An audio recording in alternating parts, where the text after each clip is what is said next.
Good morning, Illini Nation. It is the ILLINICAST, and I'm Austin Berkland, and alongside me is Sonny Verma, and we are part of the Armchair Illini Network.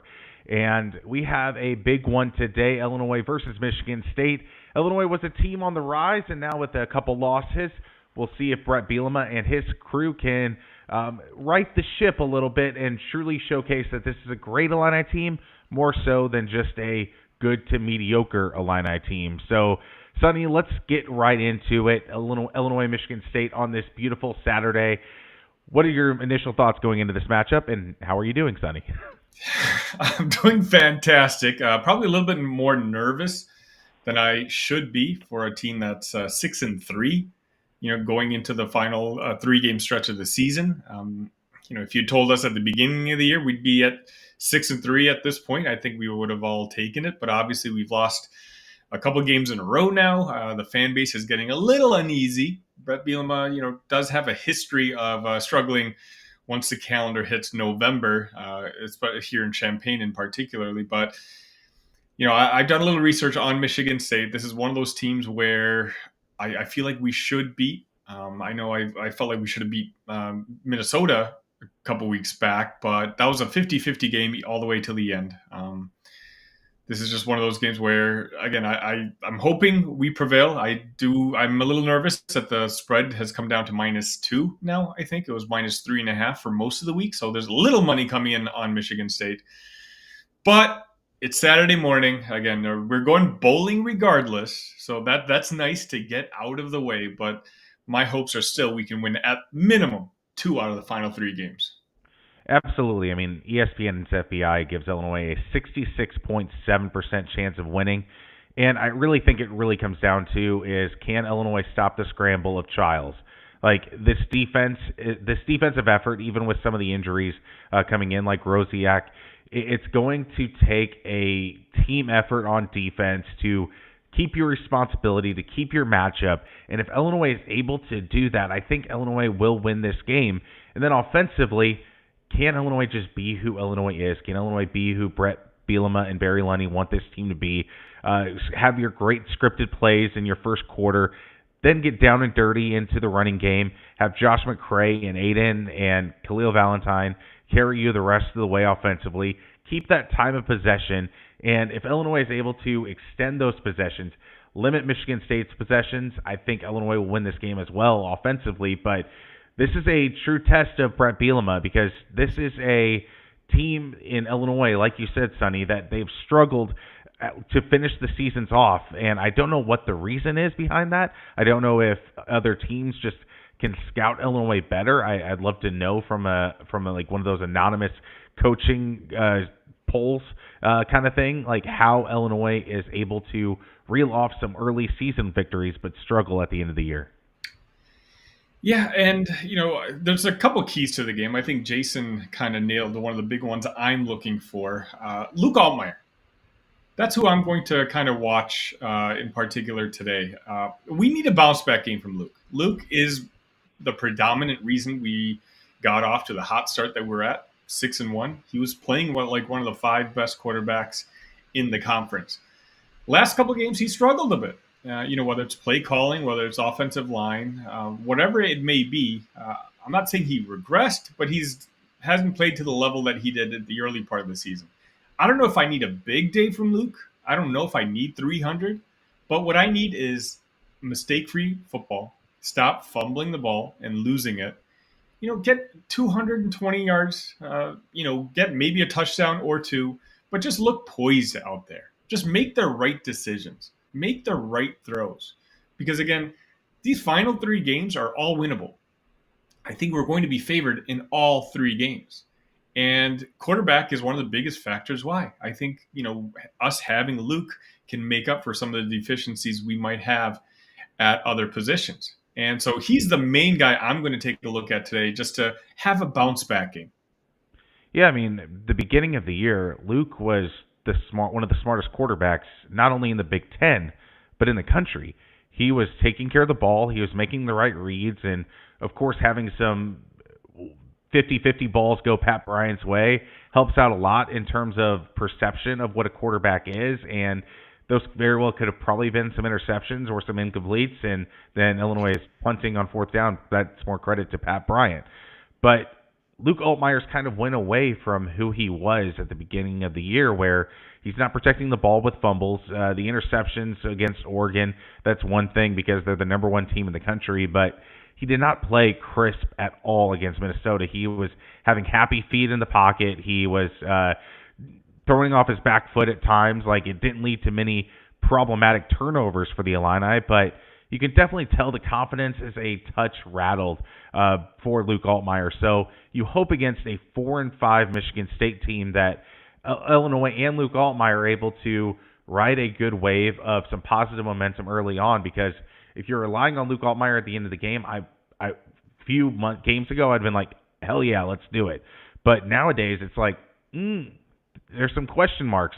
Is he going to be able to get it done? Is there going to be that fumble like there was at the end of the Minnesota game? It does lead to some worries, and you hope that it doesn't come down to a final possession, because I don't know if Illinois can win that battle. And it's one of those where this rarely happens, but Michigan State's probably like the perfect opponent for Illinois to have a bounce back game.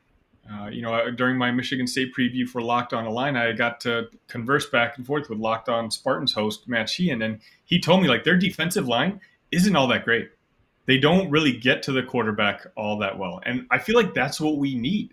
Luke Altmaier's been running for his life, well, essentially since he put on an Illinois uniform, but in particularly the last couple of games. And as you said, it almost looks like he's starting to second guess himself like he did last season. And, early part of this year, you didn't have that.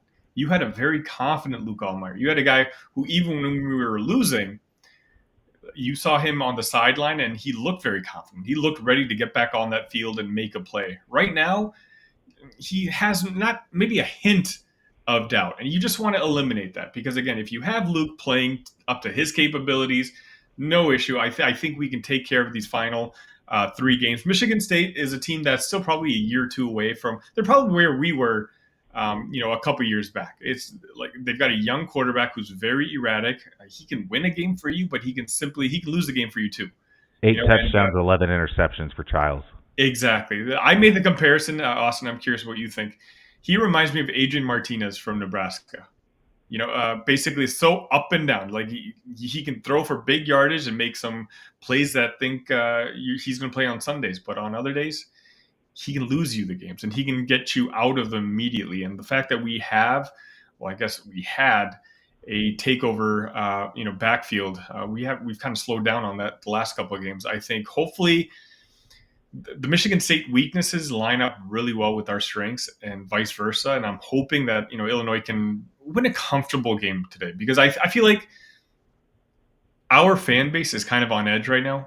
We were super excited, 6-1, whispering talks about, sneaking into that last playoff spot and all that fun stuff. But now we've lost 2 in a row. Granted, 1 to clearly the best team in the country, but Minnesota is probably, in top third where we think we are. If we lose to Michigan State today, then I really think the majority of the momentum that this Illinois football team has spent their energy on building all season long is going to divert itself back to basketball, and it's going to be kind of the same old with this Illini fan base again. I mean, you look at the overall record at 6-3, and you're like, hell yeah, this is amazing. This is awesome. But then you look at your conference record, and it's 3-3. And if you lose to Michigan State, you're suddenly under 500 in the Big Ten, which would have been just crazy to think of. You would think, oh yeah, lose to Oregon, lose to Penn State, and that's pretty much it for the rest of the year. And you're looking at 2 losses on the season. So this Illinois team needs to rebound in a big way, and the timing is perfect for this Michigan State game. Yes, they have that win against Iowa on October 19th, but this is a team really licking its wounds. They played some really tough opponents and some physical opponents. They lost to Ohio State late September. They followed that up with a loss to Oregon. They lost to Michigan on the 26th of October, and then they took on the sudden giant Hoosiers, who just got their coach contract extension, Kurt Signetti. They lost to them on November 2nd, 47-10. So this is a team that should not be feeling confident. This is a team that might be a little down in the dumps, similar to the way Illinois has been the past few years, where it's like, oh, here comes the shoe that fell. We're done. No, not even a bowl game going to sniff that. I think this is where Illinois can be like, you know what? We're a bowl team, guys. We're going to come in here, showcase who we are, and say this is what we are. We are a great Big Ten team. If we finish this off, yes, we lost to Minnesota. That's the one blemish on this great resume of a football season. So you can't let the loss to Minnesota impact your game against Michigan State. And I hope that Brett Bielema is instilling confidence in his guys even after this loss. Yeah, I mean, it's, whether we want to at the very minimum be good, right? Like, I feel like maybe at the beginning of the season, it's like we just want to be middle tier. We want to be solid, nice. But right now, we had to readjust expectations, and that's a good thing. When you start off the season at 6-1, doesn't mean you can lose the final 5 and be like, hey, no, Vegas over-under was 5.5. We overachieved. No, at some point during the season, you have to readjust your expectations for the team. If we win this game today, we go into Rutgers a little bit more confident, and then we play Northwestern, obviously, in Wrigley Field. I feel confident we can win one of those two, and we've at least guaranteed ourselves a winning conference record. If we lose today, sorry. No, go ahead. No, I was just going to say, if we lose today in our final home game, we're, as you mentioned, we're at 3-4 in the conference. Then we go to Rutgers. And in regard, I know they're struggling, although I believe they won last week. It's still going to be a tough game. Any game against Greg Schiano is going to be a tough football matchup. You lose that, and then at that point, you need to beat Northwestern just to finish 500. And I feel like even that's going to feel you'll be content as opposed to being satisfied. And I think right now the goal is to be satisfied, to be happy. I mean, anything below 8 wins at this point, I think, is going to be like, okay, cool, but we're going to feel like we left a little bit on the table. Yeah, I mean, it feels like that Illinois, those back-to-back Illinois seasons, like whenever Illinois went to the Texas Bowl with Mikel Leshore, you were thinking, oh, that's very positive. This is a great sign of the future for Illinois. Then the next year you start 6-0 and you make a bowl game, but you lose 6 straight in the process. Ron Zook gets fired, and you beat UCLA. I think it was in the Kraft Fight Hunger Bowl, I believe it was, and it just truly felt like a bad taste in your mouth, even with a bowl game appearance. Something that Illinois fans generally are pretty grateful for that experience. And this year, with the way that it started out, the win against Kansas, and how you performed in building turnovers, like with Xavier Scott Jr. and the offense with Luke Altmaier, and what the running game was going outside of the injury to Caden Fagan, you were still doing pretty well running the ball. And Pat Bryant and Zachary Franklin, you were having a great offense. And then all of a sudden to have it just stop in its tracks, hit the brakes, that's what gives a lot of Illini fans nerves, is that, okay, Illinois football is shining like they normally do, shining a spot on all the major errors of a program that can't be built sustainably. It just adds a lot of doubt, and that's one thing Illinois football doesn't need right now. The momentum in recruiting, NIL dollars, is that those can immediately stop. There's no promise of a contract for NIL donations. It's all about how the vibes are, essentially. And if the vibes are stale to end the program, it's going to be tough sledding for Whitman and Bielema to keep the program going, especially with the new season ticket policy of the Illini era. It's going to be interesting to see if this falls apart at the end of the year, what Memorial Stadium looks like next season.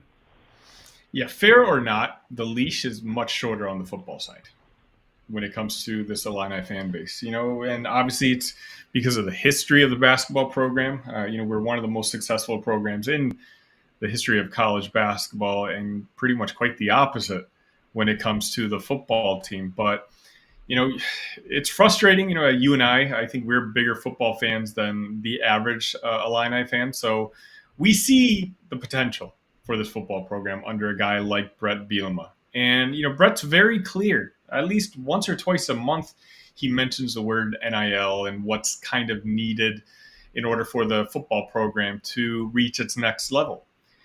And so, like you just said, it's going to be easier to ask for those donations or ask for that NIL or build excitement around those parts of this whole process if you have 8-9 wins. Kurt Signetti just signed another extension or a new extension this morning. That Indiana fan base is electric right now. I did not think Indiana football would pay $8 million a year to their head football coach. Thank you, Fox. Thank you, NBC. Thank you, CBS. Exactly right. You're onto something there. But it just shows you Indiana's another program that's just historically bad at football. They're worse than what Illinois is. But the administration over there understands that while we might be passionate about basketball, while it might be a lot of our favorite sport, the money is in football. And in the future direction of college sports is going to be dictated by football. Right, it's 2024 now, but in 2030, I believe, is when the next media deal is up. And I believe the SEC and the Big Ten are just 1 year apart when it comes to their next media deals. Something drastic could happen at that point. And the goal is for Illinois and Indiana, like all of it. Whitman realizes it, obviously, with the extension this morning. The Indiana football realizes it. You want to be a part of that conversation because with the way the landscape has been changing drastically over just the last couple of years, I have no idea what college football can look like 5 years from now. But regardless, I don't want to be, and I don't mean this in disrespectfully. A lot of Illini fans might actually be okay with this, but I don't want to be UConn. Just have a fantastic basketball program, but a middling football program, or one level below. I want to cheer for both at the highest level. And for that to happen, I'm confident basketball will be there. I'm confident we have two leaders in charge between Whitman and Bielema on the football side. I'm just less confident that the fan base can do their part when it comes to football. Yeah, I mean, whenever Memorial Stadium was sold out for a few games this year, it kind of shifted the vibe of like Illinois fans are starting to get it. They understand what is needed to be a successful not only football program but athletic program as a whole. If you're successful in football, that raises so many ships. That allows you to continue on with Shauna Green's contract extension. That allows you to get so many great things in basketball. That allows you to hold on to that golf program that you hold dearly because football is footing a lot of that bill at the moment. So if Illinois football is able to maintain some momentum, expand into another stratosphere, I think this will transform the entire athletic program as a whole. And that's kind of the goal here because you never know when the Big Ten might want to cut some of the fat of the conference and maybe bring in a Clemson or a Florida State because the ACC grant of rights expired or something along those lines. There's always a risk of that. You don't think you can be left out, but look at Washington State and Oregon State. They were left out of a premier conference, and the goal for Illinois is to be relevant enough in the football field to maintain to be in the big boys in all sports. Because if you're not in the big boys in football, it's tough to be in the big boys of basketball. UConn is really the only exception to that rule. And it's one of those where if we can't be successful this year, then what year can we be successful, right? Like you have Oregon, Ohio State, and Penn State on a different level from everyone else. But when Michigan is struggling, when USC is struggling, when Wisconsin football is struggling, Washington barely is making a bowl game this year. Right. All the factors are there that you ideally need for Illinois to have a successful season. And with all those teams that, let's be honest, traditionally you would predict to finish higher than the Illini, if all those teams are struggling a bit and you still end up settling at 6 or 7 wins, then in a way that's demoralizing. because USC is not going to be down forever. We know Michigan, it may take a coaching change, but Michigan's going to rebound. And then where are you in the whole? Where do you fit in the Big Ten? Right now, the opportunity is there, to finish fourth or fifth in the Big Ten. You got to take it. You've got to show that. I mean, this is. I'm curious on your point of view on this. This isn't a great Illinois team. I think this is a good Illinois team. And if a good Illinois team can finish fifth or sixth, then I kind of want to see when Brett Bielema has maybe another class or two. Hopefully, finally, we can figure out, the trenches issue that we've had the last couple of years and build a good offensive line or a good, solid defensive line. I think Brett Bielema can get us to great. And if at good, we can win 8 to 9 games, then I think at great, we can be a double-digit win team. And that would be the ultimate goal. Yeah, I mean, I think Brett Bielema is the right man for this job. I truly believe that. I had some doubts last year. I think you just need to get over the bump of the late season collapse that has been happening the last few years, even whenever Illinois was on the precipice of winning the now extinct Big Ten West. They faltered down the stretch there. So you kind of want Brett to get over that, but he's got a vision for this program that I don't think a lot of guys have had in this position. Ron Zook, I think if he had the ultimate success at Illinois, he would have left for another program to get back to the SEC level or take a jump to the NFL. I don't know, in this hypothetical universe. I think Brett is a guy that wants to be here for life. He wants to have a statue built of him at Memorial Stadium. He wants to be known as the guy that was the guy that born in Illinois, took Illinois football to the promised land, even though he went to Iowa in college. I think that with the coordinator positions that he has, Barry Lunney Jr. has been decent to good this year. Aaron Henry has improved mightily from the disaster that he was when he was learning on the job last year. So you hope that Aaron Henry's able to develop consistently as well, and that'll make Brett Bielema's job a lot easier because you don't want to go through your third and fourth level layers of coordinator whenever you're a head coach. You want to maintain some stability at that level, and I think he has the opportunity to do that if Aaron Henry keeps developing and Barry Lunney is able to bring in the wide receivers that he needs to be successful. And once the Luke Altmaier days are over, if you have a true guy in Trey Petty or whoever that might be in the transfer portal. So I think the pieces are aligned for Illinois to be successful. And I was hitting this stick a lot before the season that Illinois was returning their core four of being a successful football program. Their head coach, their offensive coordinator, defensive coordinator, and quarterback. And not a lot of Big Ten programs were able to say that. I mean, USC even changed coordinators in there. Michigan changed head coaches. Quarterback changes were all over the place. Ohio State is the talent to overcome Will Howard's deficiencies and changing the quarterback there. But I think Illinois, if they're able to maintain stability, they will always find a way to be 6 or 7 wins. It's the minute that you start playing the coordinator carousel, that's when it can dive bomb quickly because you're looking for quick fixes where fixes can't be found. Yeah, I think under Bielema, the floor should be 5 wins in the sense where, okay, a game or two here, you should be a bowl team.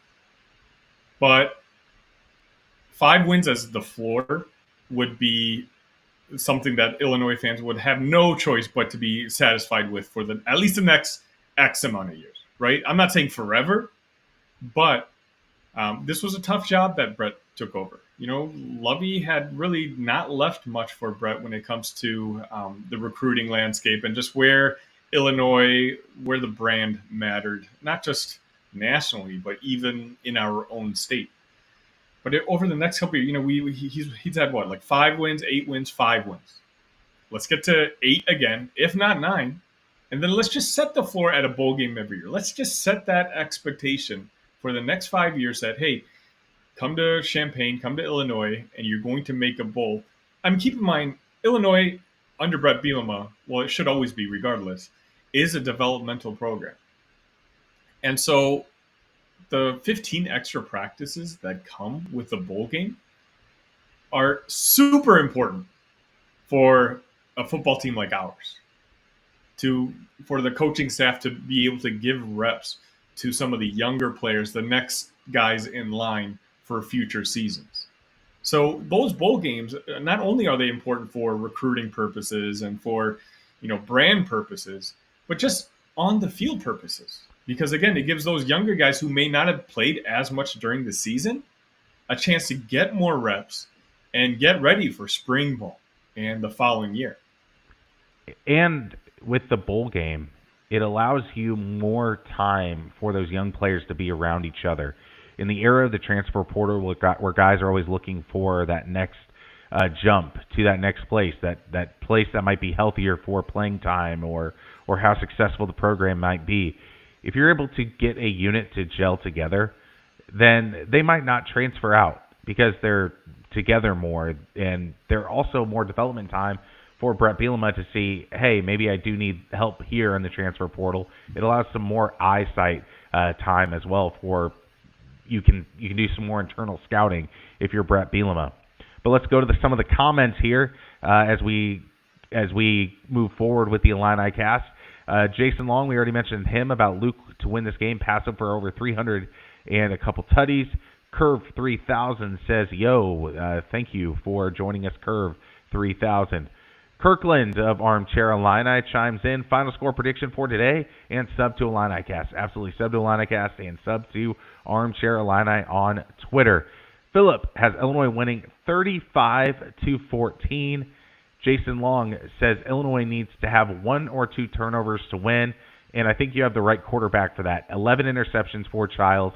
This is your opportunity if you're a defensive back to feast a little bit, do some trick coverages if you're Aaron Henry, get Childs in some unique positions that he hasn't been in. So this is that opportunity. Jason predicts a 27-14 Illini win. Philip says a win today and Illinois is on the edge of the rankings or may be ranked. I think that might be a little bit difficult with the Minnesota loss last week. I think you need 2 straight wins, but I think you could receive votes, maybe be 29th or 30th in the unofficial rankings whenever the true vote counts come out by the AP.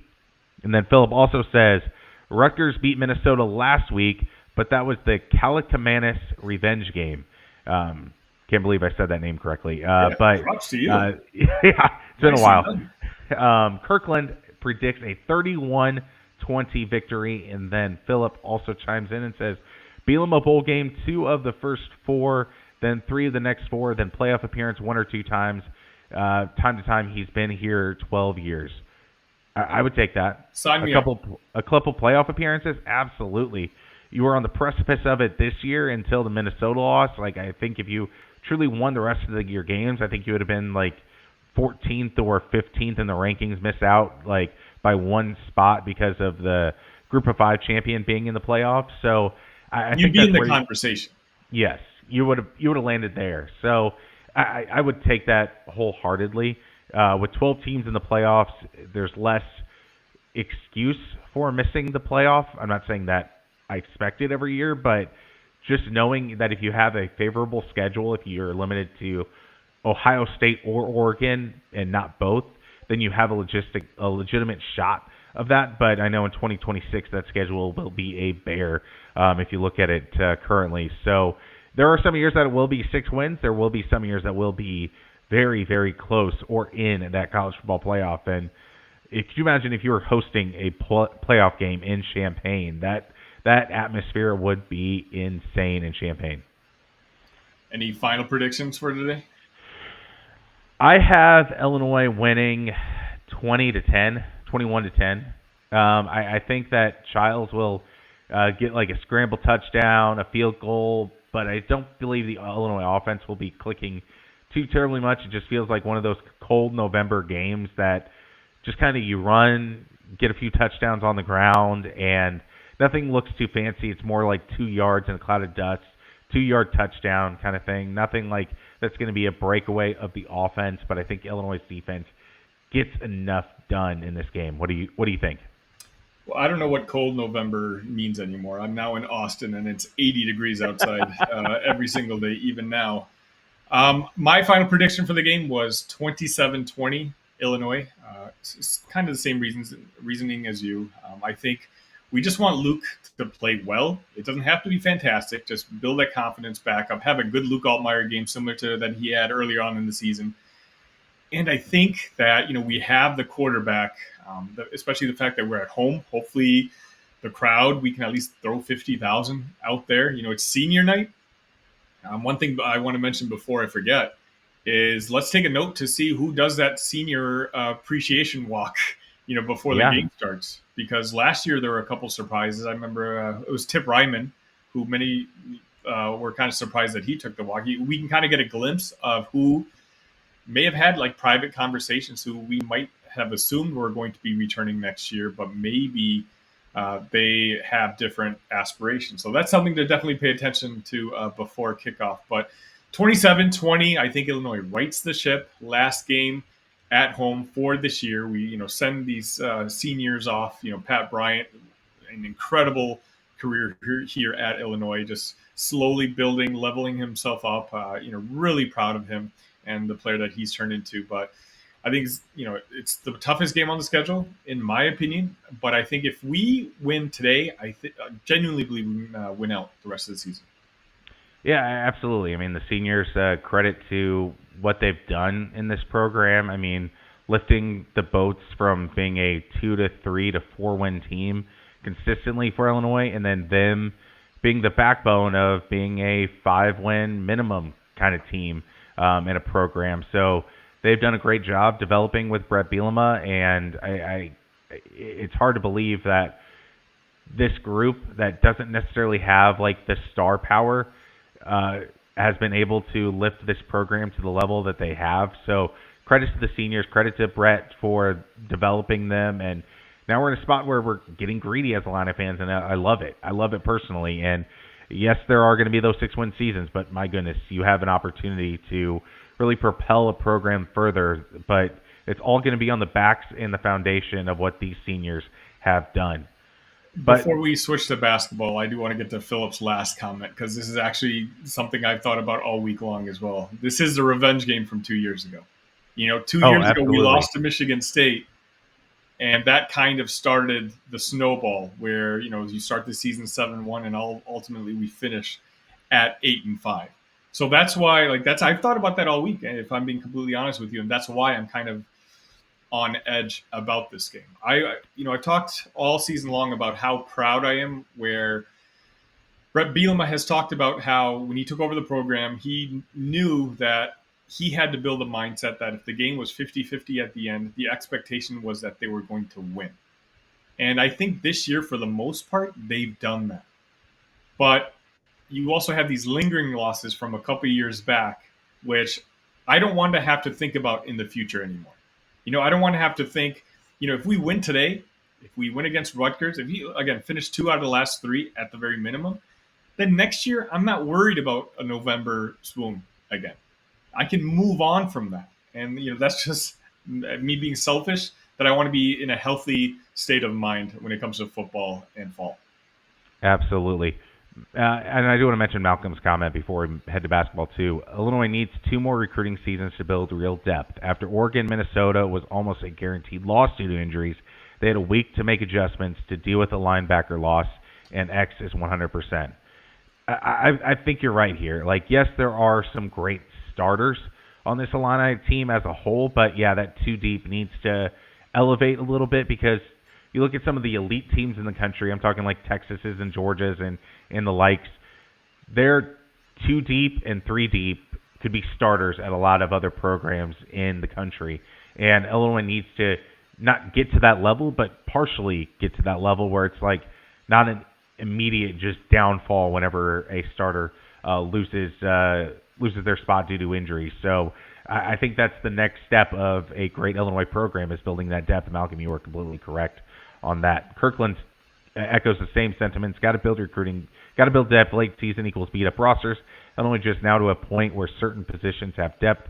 Build it 2 deep, and you will start to finish seasons the way you start. Absolutely, Kirkland.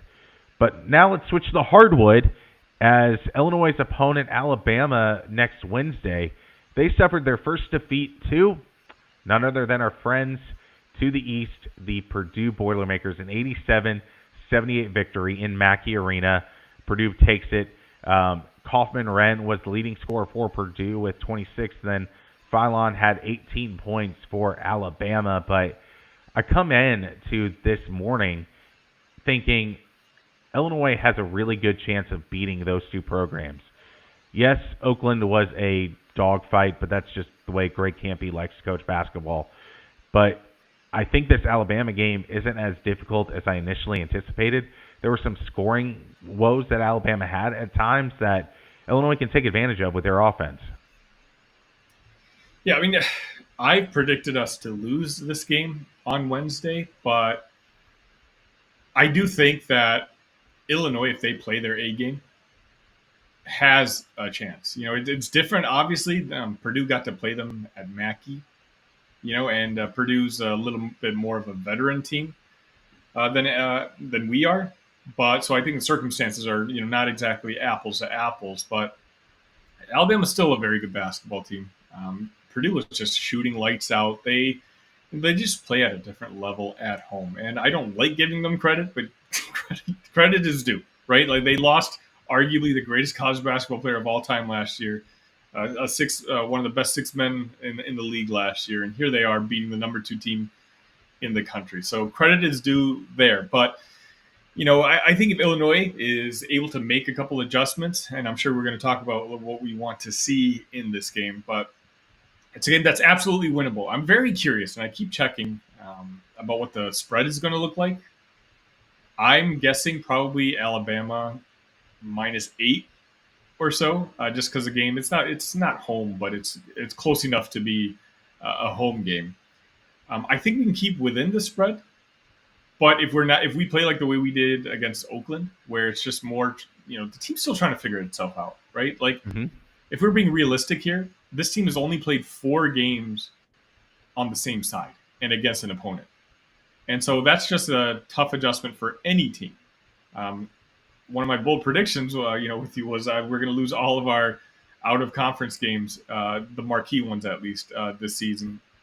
But that's not attributed to me thinking we're going to have a bad year, but simply the team is young, and you can still tell that they're trying to figure each other out and where each guy likes the ball on which part of the floor. And we haven't seen the best of Kasparis. We've seen very good Kasparis, but I'm still waiting for him to show me that aggressiveness he had on the offensive end in the games I watched out in Europe.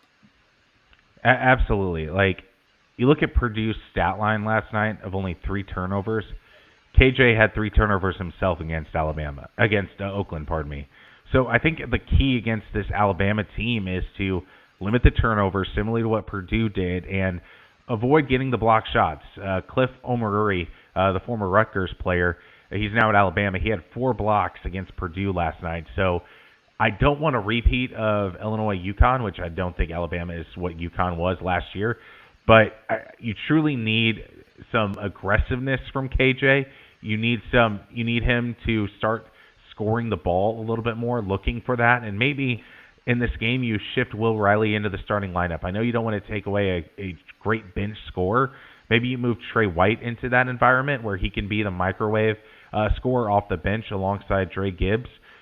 But you need some effective scoring right away out of the chute against an Alabama team that likes to smell blood in the water. And whenever they do, they will take advantage of it. And I think if Illinois is able to withstand that initial blow from Alabama, that they can win this game. Like, there are a few guys that scare me a little bit. Grant Nelson, Mark Sears, of course. But I think if you are able to score the ball effectively and not have those turnovers, basically make every offensive possession fruitful, at least. Maybe if it's a missed shot, don't make it a easy run out for Alabama to get a fast break going. So I think those are the kind of keys that I'm looking for this Illinois-Alabama game. Yeah, it's all eyes on Kasparis for me in this particular game. My worry meter isn't anywhere to be concerned about yet, but I will readjust my expectations on where I think Illinois can finish depending on maybe the next handful of games that I see from Kasparis. If Kasparis isn't the guy, because I penciled him in for like 14, 15 points per game. No problem. Not a guy who shot, I believe, 4 shots in the first game, 3 shots in the second game, 3 shots in the third game. If that's who Kasparis is, we can still be a really good basketball team. But I don't know if we're contending for the Big Ten title at that point. I think we need Kasparis to be maybe not 1A, because it looks like Tomislav is a really, really gifted scorer and a guy we can absolutely run our offense through. But Will Riley is kind of like an erratic freshman, right? Like he's one of those guys who you can tell. We saw game 1, 31 points. When he goes off, just give him the ball and he's going to score every single time.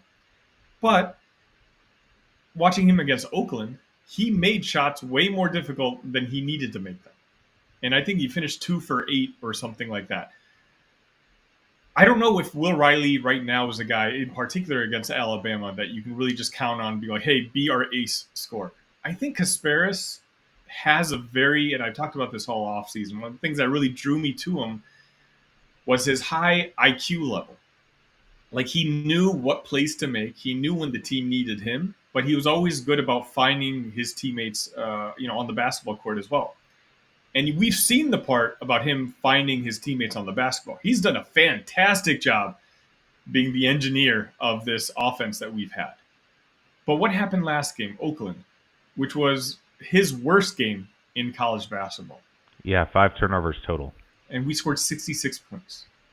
Is this going to be a season where, as Kasparis goes, Illinois' offense goes? That puts a lot of pressure on the kid. And I just think, it's great that he can get to the free throw line. And sure, that's going to help during some of the scoring bouts.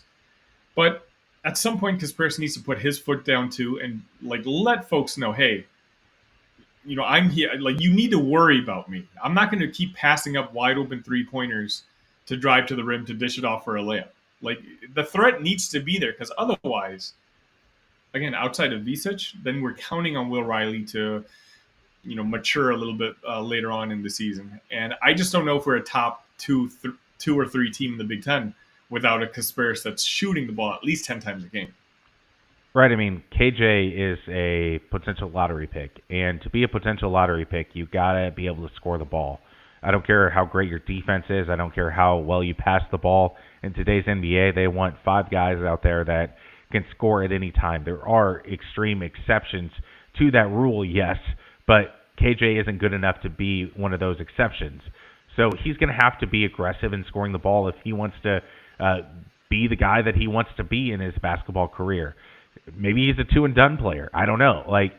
If he's not scoring the ball, I don't believe it would be a wise decision for him to enter the NBA draft as he is right now. So he's got to showcase to NBA scouts as well, not only just help Illinois win basketball games, but to build on his own NBA draft profile.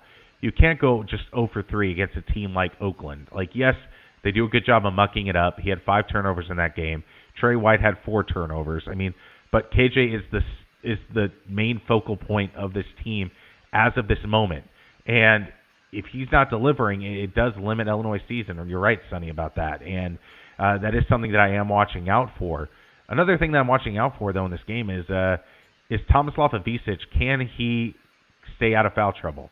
He had 4 fouls against Oakland, and I know that Alabama is going to want to body him, try to get him in uncomfortable situations, being a new college basketball player.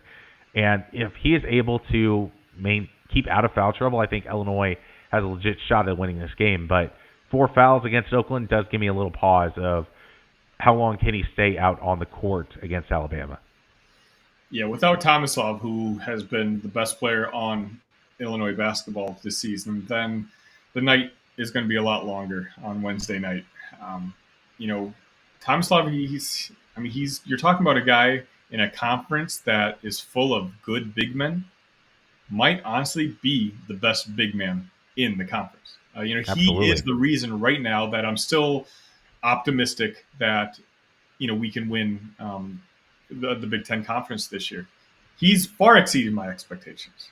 And that's why I say if Kasparis can kind of become the scorer that I think he can become, the one that I saw all summer long, that in combination with Tomislav's play that I've already seen this year, and him, I thought Tomislav was going to be a good role player. You know, a guy that we can count on for 10 and 4, 10 and 5. He looks like he could be a double-double every single game at minimum. And a guy who can score 15, 16 points a game from inside and hit the occasional three.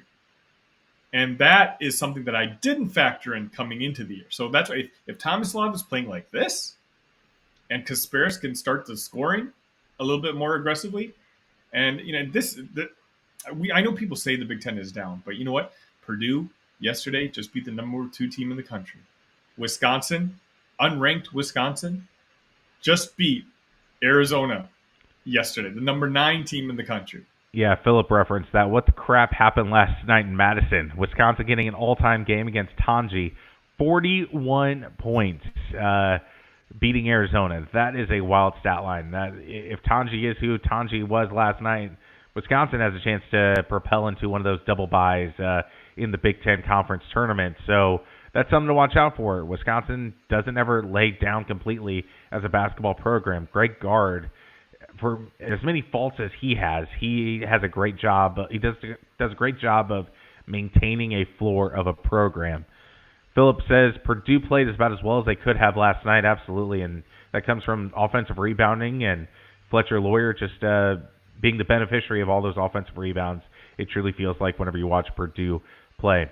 Jason Long, the difference I hope to see is KJ needs to focus on scoring a bit more. That will open up the floor to Boswell and Riley and Big T to get where he wants to be as KJ. Exactly. I mean, if KJ starts scoring, double teams will happen, and then you can really embrace those amazing passes that KJ has in his arsenal. Like, I don't think we've even seen 5% of his passing ability, and that's a scary sight for other Big Ten teams. But to be able to get to that, you need to start drawing doubles and allowing some space for Will Riley and even Ben Hummerkaus, where I think if KJ is scoring the ball, I think Ben Hummerkaus will exceed his scoring predictions as well game to game, because I feel like those two mesh completely together on the court. It's awesome to see when those passes go from KJ to Ben Hummerkaus. Philip says KJ breakout game like Damask in Madison Square Garden last year. I like that prediction. Let's hope it happens. Jason commenting and says, I have said many times as well, I think Boswell will have his best games against big-time opponents. That starts with Alabama.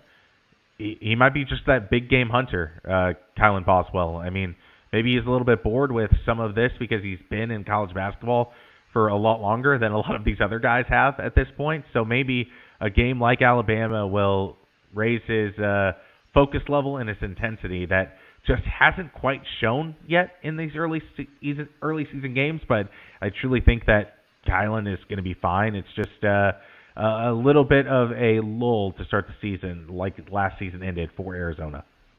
I think Kylan's like one of those guys. Like, he's one of the big talking points, for the early part of the season, right? I talked about this at the post game after Oakland. Watching that game, I was always comfortable we were going to win. So I wanted, like, the guy who I was watching whenever he was on the court was Kylan Boswell. And I honestly think Kylan Boswell had a very good game. The shots didn't go in, and I think that's what everyone is paying most attention to. But he's locked in on the defensive side.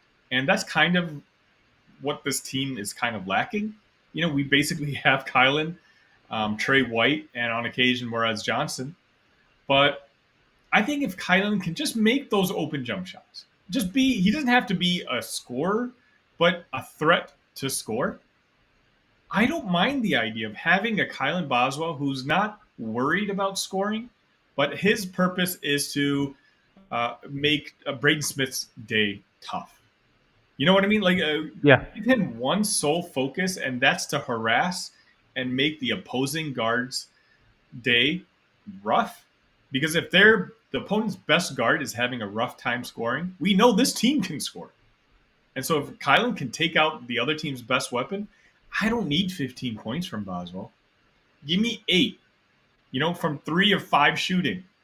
But give me good defense. Give me good veteran leadership in that locker room, and be the guy who's the voice on the court, and I think we'll be okay.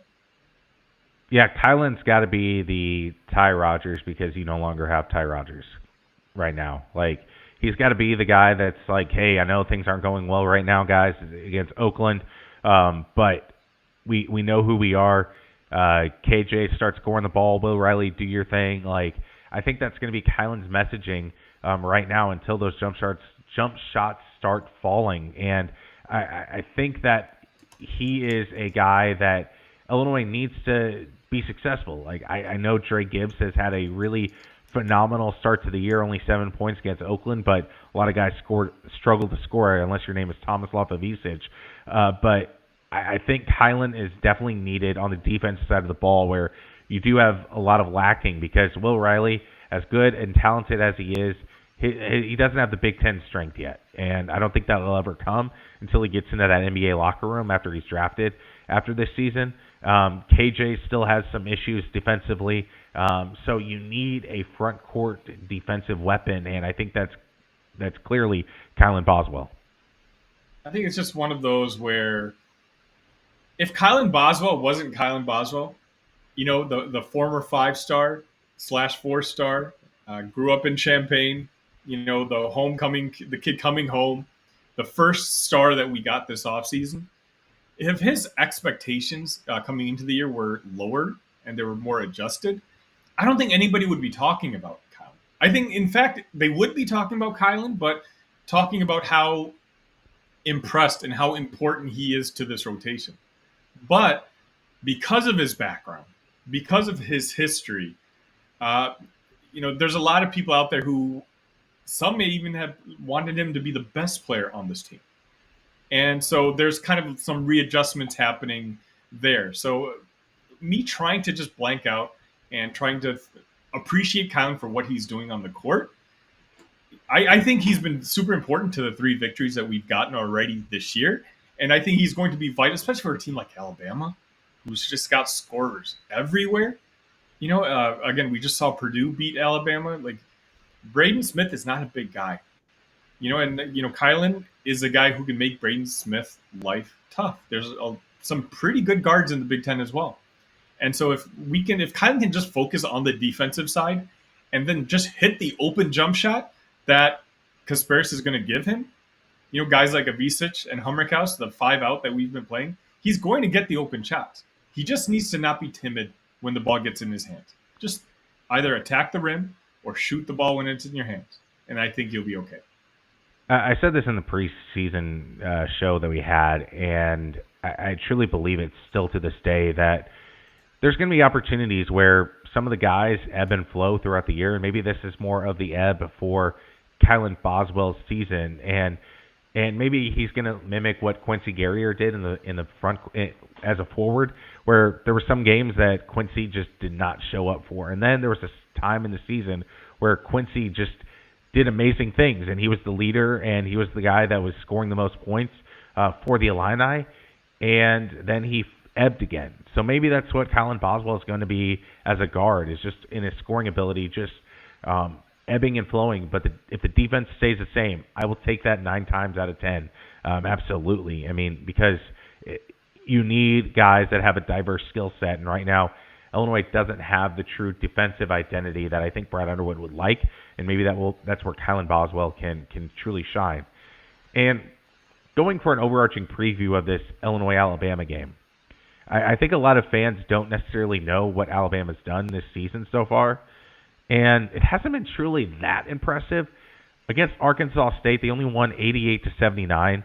Against McNeese State, they won 72-64, and then, of course, that loss against Purdue. So Illinois struggled against Oakland, yes, but Alabama struggled against some of those group of 5 style teams and those mid-majors. So that's something to look out for with Alabama, is that they haven't really showcased their true top-notch potential as a number 2 team in the country. So maybe they'll be ranked 19th by the end of the year, but they are truly not playing like the number 2 team in the country as of this moment. Sure, but again, going to Mackey's tough. Alabama's a pretty young team themselves. Nate Oates is, in my opinion, a top 7 coach in the country. I think they can absolutely make a run for the Final Four this year, at least my opinion. It's going to be a tough game Wednesday. I can't wait to watch it. I'm actually traveling back to Chicago on Wednesday. So as soon as I land, I'm going to turn that game on, and I'll have to do my post game. But it'll be nice just to sit back and relax. And I'm fully expecting like 105 to 95 final score for that game. So hopefully both offenses show up, and I just want to see Illinois compete, because I don't. My expectations aren't that they're going to win, especially with the game being so close to Alabama. The game's in Birmingham.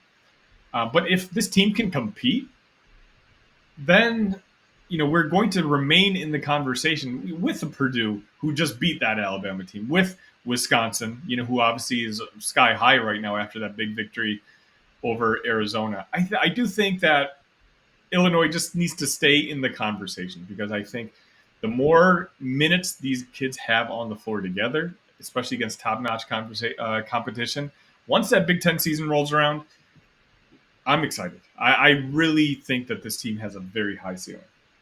Absolutely. I think this is a top 4 team in the Big Ten and a top 20 team in the country, at least, whenever all is said and done. And then we'll see what happens with the NCAA tournament. But a little bit of news as we end this show. Shauna Green getting a contract extension, and my goodness, is it deserved, with all the turmoil that Illinois women's basketball has gone through with Nancy Fay, Josh Whitman's pal. That was kind of his most questionable hire because of the lack of experience at the D1 level for Nancy Fay, and then Matt Bolant with all the struggles that he had over the years and ending in such a bad way with the Illini. Shauna Green comes in, wins the WBIT to end the season last year. Recruiting-wise, has been on an unbelievable hot streak that Illinois women's basketball hasn't seen since maybe the early Teresa Grentz days. And it's just awesome to see what Shauna Green has turned this program into, and from a non-revenue sport afterthought to we need to get to State Farm Center to watch this team perform. And again, it's kind of on the backs of Caitlin Clark of how women's basketball has just elevated, but Illinois basketball has elevated with it, and that's what you want to see, instead of just being a doormat on such a hot streak of women's basketball as a whole. I said this on my recap episode of their last victory the other day. Illinois, right now, us as Illinois fans, we're spoiled with the head coaches that we have at our university. And I'm not even talking about football, which we mentioned earlier with Brett Bielema. Not even mentioning Brad Underwood. I think we all agree we have one of the top 15, if not top 10 coaches in the country. But our golf has a good coach. Our wrestling team apparently is on the up and up. But the job that Shauna Green has done with this women's basketball team, which quite honestly, and I'm not exaggerating, might have been the toughest job in P4. And now we've gone to back-to-back postseasons, winning a WIT, and now we're getting top 7 recruiting classes. Nobody has done a more impressive job to me than what Shauna Green has done with that women's basketball program. She's one of those where I'm shocked that another team hasn't come in with a higher offer and tried to poach her away. But it shows you how serious Josh Whitman is about, the success of Illinois athletics. She clearly knows what she's doing, and it's not just on the basketball court, as we mentioned, on the recruiting scene. This team, I believe we have 4 or 5 top 100 players on next year's team. We're losing a lot of scoring from this year's team into next year, but kind of similar to the men's basketball team, even though a lot of the veteran talent is leaving, the ceiling of next year's team is just getting higher just because of the caliber of recruits that staff is bringing in. I mean, you mentioned it about how lucky Illinois athletic fans are as a whole. Let's go through this. 2 out of the 3 bowl seasons for Illinois football, an Elite 8 in basketball, 5-star signings and WBIT in women's basketball, Golf has been to Final Fours and consistently wins Big Ten championships. Illinois baseball won the Big Ten in last season, the regular season championship. Volleyball looks to be a bubble team this year. I know that program has kind of been on a downward trend, but it's nice to see it rebound a little bit to a point. Illinois softball has been consistently on the bubble in the NCAA tournament, and it just truly feels like this is Josh Whitman's world, and Illinois fans are living in it. And I say that in the most positive way. He knows how to keep coaches happy. He knows how to keep talent in-house with how he's delegated NIL dollars with Brett Bielema to keep Illinois football players here instead of being like, you know what, I'm going to go to Ohio State. There hasn't been a lot of that in Illinois football. And in Illinois basketball, I mean, that train is just at full steam ahead. So Josh Whitman and the work of Shauna Green and the rest of these coaches have been probably the prime of Illinois athletics in a very long time. Like, I can't remember an era where every sport was firing the way that it was. We very well might be in the golden era of Illini athletics. And that's why, you and I are so lucky that it's this era that we're covering all the teams. Like, they're making it easy for us with them having all these successful programs. And it's one of those where I don't take it for granted, because I've watched this football team be bad, and not just bad, but lifeless, be hopeless for a very long time. I've seen what's been historically one of the better basketball programs go a decade with just being a nobody, just not matter. We're not at that point anymore. We both basketball teams are led by two of the top maybe 15 coaches in the country in their respective sports. Football, we talk about Brett Bielema being the job he's done. I don't know if anyone else could have done with this Illinois program. I say this constantly. It's a good time to be an Illini. Absolutely, and we're going to keep that ball rolling with ILLINICAST and Armchair Illini with how we talk about Illini sports, and we want to thank you all for joining us today for the pregame of Michigan State. Talked a little bit about Illinois, Alabama. If you missed it, go watch the recap on YouTube. But like, share, and subscribe to ILLINICAST on X and on YouTube. And also follow Armchair Illini for all the written content that you need for Illini athletics. They'll have game breakdowns of what happens today in Michigan State. They'll have previews of Alabama and overarching storylines of the Illinois program. And yes, thank you all for joining us. It's been a great episode, and keep it tuned in. We'll be back this week to discuss more of Illinois, Alabama, and a little bit more of all the musings of Illinois athletics. Sonny, thank you so much. I did want to mention one more thing. Something new Austin and I are trying to do is we're trying to go do halftime shows, for some of the marquee games if Austin and I are available. So definitely, if you're not subscribed already, please do hit that notification bell, and you'll know exactly when we go live. We can talk 10, 15 minutes about what we saw in the first half of whichever sport we're covering that particular day. So definitely, keep your eyes here on this channel. We're going to constantly be churning out Illinois content for you. So, Sonny, thank you so much. ILL, I and I.